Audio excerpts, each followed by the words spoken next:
Magandang buhay!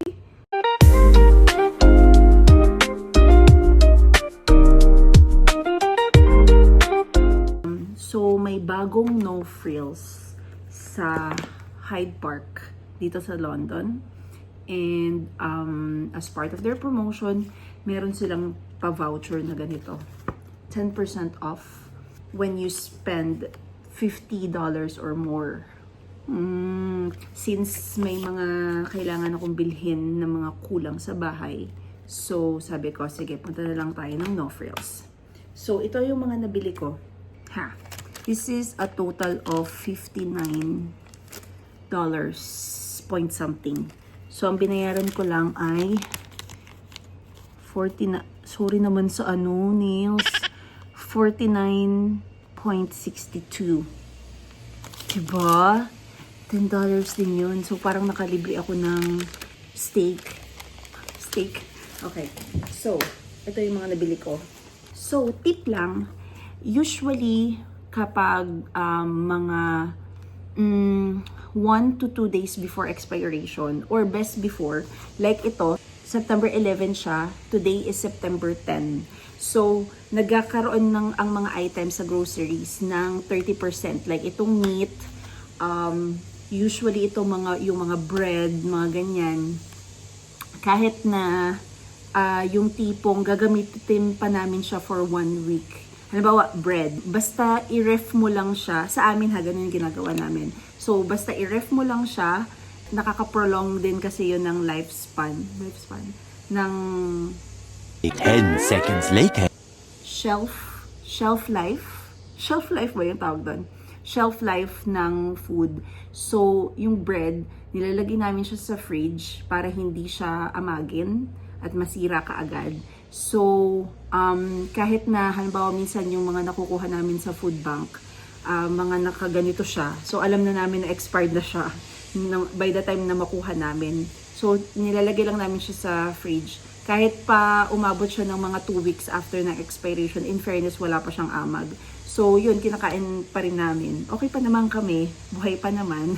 So, ayun nga, sa mga groceries, may mga ganitong 30%. So, nung nakita ko to, since yung hobby ko is sobrang hilig sa steak, nag-crave siya nowadays sa steak. So, sabi ko, perfect to. Pwede ko siyang lutuin bukas. So, ang original price niya is 19.31. Ang price na lang niya is minus 30%. Ang 30% niya is 5.79. Laki nun, men. Ang laki nun. So, 14 point something na lang siya. Amazing, di ba? Mura na yan. Ito ay 0.6 kg. Not bad. Minsan, ang ginagawa rin namin sa meat, para mas matagal din yung life niya, is freezer namin. So, ayun, para hindi siya agad masira. Then, ano pa bang nabili ko? Itong bacon.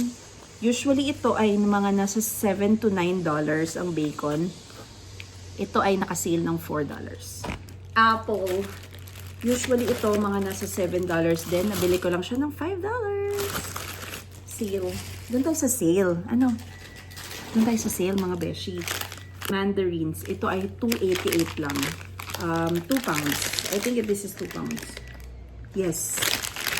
2 pounds. $3.50. Ham. Pangbaon ni Noel. At saka minsan si Kiyo din, pinapabaunan ko. Ham and egg sandwich. Mushroom. Nakasale din siya.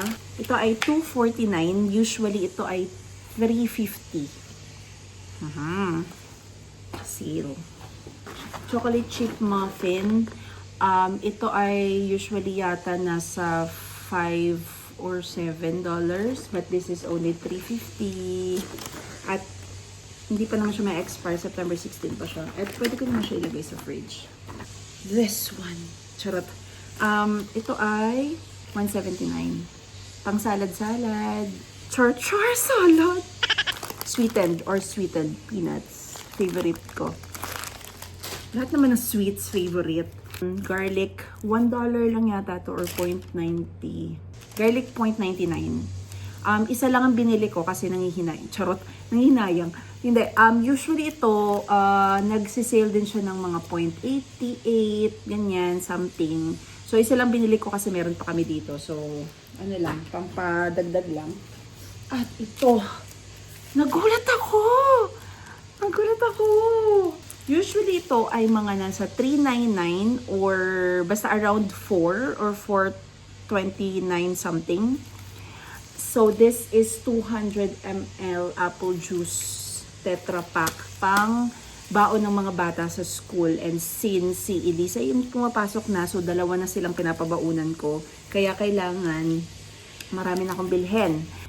Nung nag-check ako sa Flip, hindi ko siya nakita na nakasale siya ng ganito sa No Frills. So, I don't know why.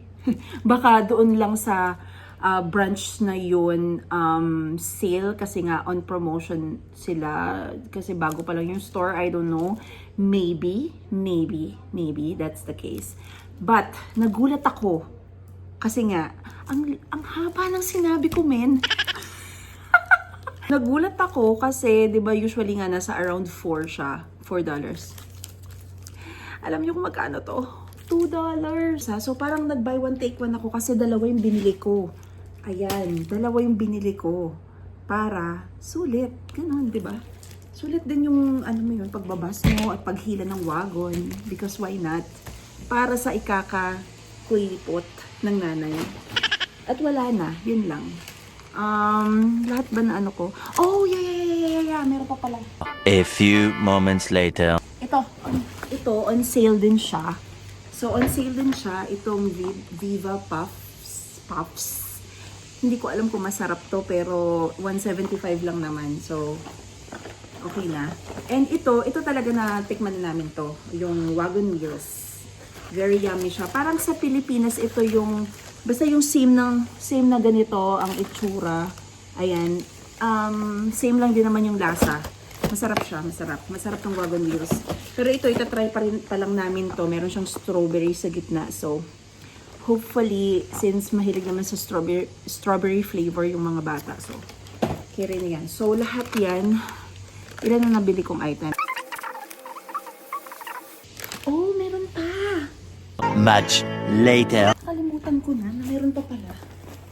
At, nga pala, nakabili pa ako ng, kasi medyo paubos na, Irish Spring na sabon. Mura lang kasi siya.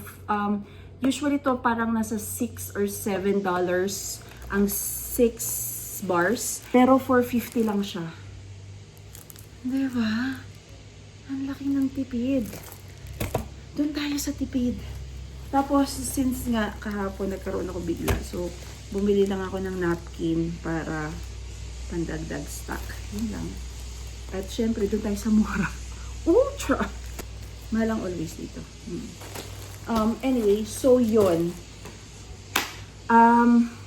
Marami pa akong tips sa grocery. So, later on, i-discuss ko naman yung tungkol sa Flip. Which is very, very, convenient for me. And very tipid. Para sa kuripot na momshi, 'di ba? So, dun tayo sa tipid, dun tayo sa mura, dun tayo sa sale. Yung Flip, ang lagi kong ginagamit pag nag-grocery ako. Lalo na sa mga groceries na pwede kang mag-add match or price match. Ito yung mga sobrang laking bagay para sa mga kuripot na nanay. Ay, hindi, kuripot. Practical na nanay, na katulad ko. Sure. Mamaya explain ko sa inyo paano gamitin ng Flip. Bye!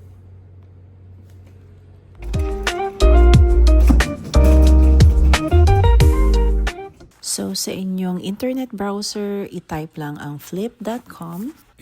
Then, type in your postal code to see the latest deals near you. Then, type in the name of the item that you want to search. Then, lalabas na dyan yung list ng mga stores showing the flyer of the item that you are searching for. Tapos, piliin mo na lang kung ano yung pinaka mababang presyo. Then, just click this blue button to show the whole flyer of the store. Then, i-zoom in mo lang ang item na yon at i-screenshot. Para yan yung isushow mo sa cashier for the ad match. Then, repeat the process for all the items that you want to search. Tara, mag-grocery tayo.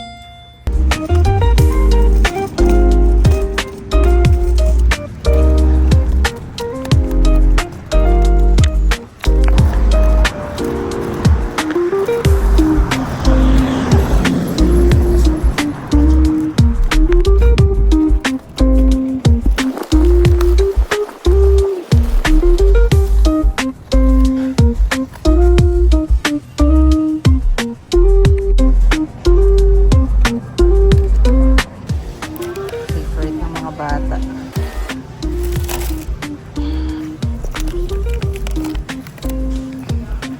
Chicken nuggets. Ayan siya, 1.5.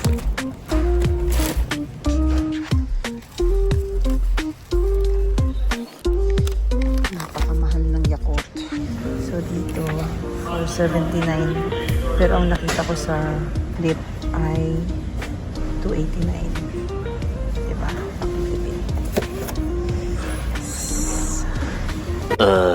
Ganun ko na grocery. So, maisingit ko lang for your information. So, merong for pick up kasi si yung panganay namin for antibiotics kasi meron siyang swelling sa gums niya tapos nagnanana. So, in-inform ko yung dentist niya and then tumawag sila sa akin kanina and they informed me na nag-send sila ng prescription sa pharmacy.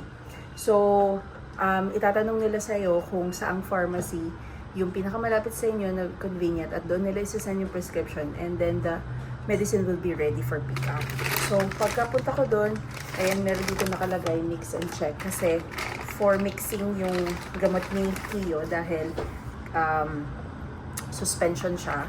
So, sila na yung nag-mix. Nagulat ako kasi akala ko ako pa yung mag-mix kasi sa Abu Dhabi ganun, pag mga antibiotics, yung patient pa yung nag-mix. Pero dito, yun, amazingly, sila na nag-mix. So, for sure, accurate to. And then, I was just instructed to wait for the pharmacist para ma-explain sa akin kung paano siya iti-take. So, ayun. And, buti na lang, nagbigay ng libreng measuring cup at saka syringe. Kasi, sira na yung syringe na ginagamit ko sa mga kids. Pero anyway, the good thing is, si Kiyo at saka si Elise, they are both drinking medicine well. Kahit sa measuring cup or kahit sa kutsarita or kutsara. So, hindi na actually nila need. Pero minsan kasi, syempre kapag may sakit, 'di ba, like nilalagnat or something sa mga pakiramdam, minsan umaarte, ayaw uminom ng gamot sa measuring cup. So, ayun, ito na yung best. At least meron akong extra. And yeah, that's it. So, na-amaze lang ako kasi naka-mix na siya. So, good to know. Thank you for watching. Until next ganap!